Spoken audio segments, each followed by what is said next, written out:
right, so welcome back. Today we're going to address another topic that wasn't greatly explained during the pandemic. And so I want to talk about this other concept, and we want to try to answer the question, I got sick with COVID-19, but why didn't my friend?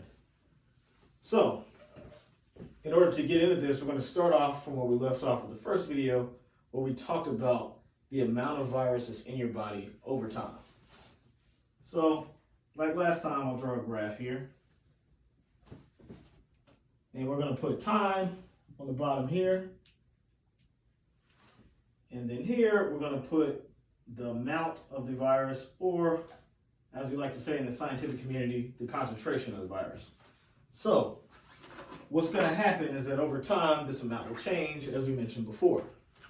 So, it'll start off low, it'll increase to a peak, and then start to taper off.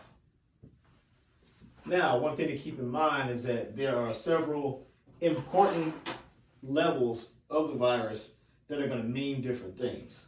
So when we said infected for most of the time when we consider someone to be infected during the pandemic, that would be based on when they tested positive and in best case on a PCR test. So we're going to draw this line here for PCR, which means that once you had an amount of virus in your body above this level, you would become positive on a PCR test. Now, there is another critical level which we'll draw here, and that would be when a person is actually contagious.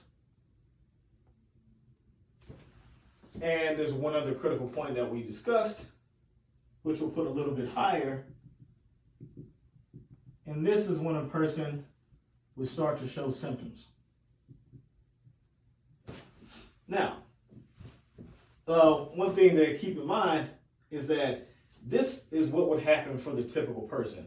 But again, there's no such thing as an exact science. So what that means is that while the typical person may have a curve that looks like this, not everybody will. So in that case, you may have a few people who have a slightly different experience. And so they may get exposed, it would increase, they'll get a little sick, but recover really quickly and have really mild symptoms.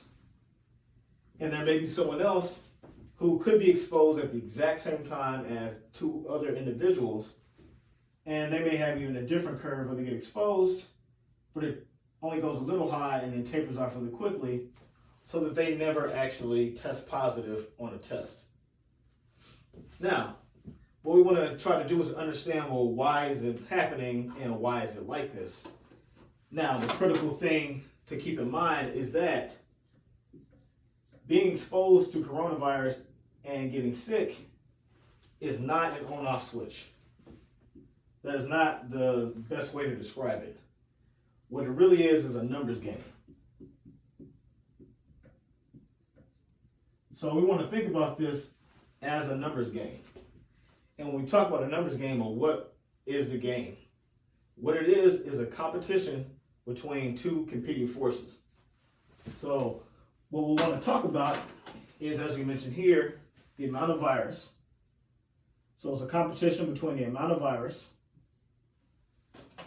and that's going to be versus the strength of your immune system. And so I'll draw a muscle here. And this is going to be the strength of your immune system. So, we want to talk about these two competing forces and what they mean. So, if we look at the typical case, to keep things simple, we'll start off there. And we'll think about what happens for the typical person. So, this is your typical unfortunate situation when someone's been exposed to coronavirus. So, what a virus does when it enters your body is it uses your body's machinery to make copies of itself. So, over time, it's going to generate a force to push this number up as high as it possibly can. And so, one thing that's critically important to how your response to exposure goes is how much virus is in your body when you first get infected. So how much are you exposed to? Now, one thing to keep in mind is that when you become exposed to the virus, your body fights back. And so your immune system is going to create antibodies here. Now, antibodies, you can think about this as your first line of defense. Now, it gets a bit complicated, and I won't go into all of the details here, but there are also immune cells that contribute to this effort. Now, in many ways, both of these contribute to destroying or killing off the virus. So, what your immune system does is create a competing force that tries to keep this number low. And so it pushes down to try to keep the number from getting high. And so what we want to do is think about the balance between these two competing forces. And this is a better way to think about what distinguishes someone who gets a little sick, who gets really sick, or who doesn't get sick at all. So, in one case, which would be the typical case, or a case where someone gets pretty sick and they get they have a fever, what would happen is that this person has been exposed to a large amount of virus. So this could be a situation where there's 3 people at a party, which might not have been the best idea, but no one wants to stay in the house all the time. But they walk close to an infected person and they talk really close to them face to face. So they get a huge dosage of the virus, and there's lots of particles here. So what happens is that your body has not yet seen this virus, and so it's not really prepared. And so what happens is that the virus is going to be winning. And so that amount of virus keeps going up. Now, eventually, your body is going to learn how to fight off the virus, and it will produce more and more antibodies. And it will also prep more and more cells to fight back. So when that happens, you will eventually start to win, and so this balance will change. And that's one way you can think about drawing a line here between when the amount of virus is increasing versus when it starts to decrease. And that's when that balance of the strength of your immune system overpowers the growth of the virus. So another situation to consider is, say there's another person who was in that same party or event and they walked near the person who was infected, but not too close. So say they got exposed to a little bit of the virus, a couple of virus particles here, just a couple. So in that case, when your body is learning how to fight back, it can fight off the virus more efficiently or more effectively. And so even though it only was able to create a few of these antibodies quickly, it still ends up being enough to fight back. And that's when you may have a case where someone has a little bit of an increase in the virus concentration, but then it tapers off pretty quickly, and they either don't get sick at all or they barely get sick. So that's one way to think about that situation. So one final point to think about is what are the tools we have at our disposal to help us? How do they factor in to this numbers game? And where do they come in? So one thing that we can think about are masks, which I know there's a lot of people that are sick of wearing them, but it's still, let's protect us for a while, and luckily, what they're saying now from the government, they're not quite as necessary in all cases as they were before, which is a good thing.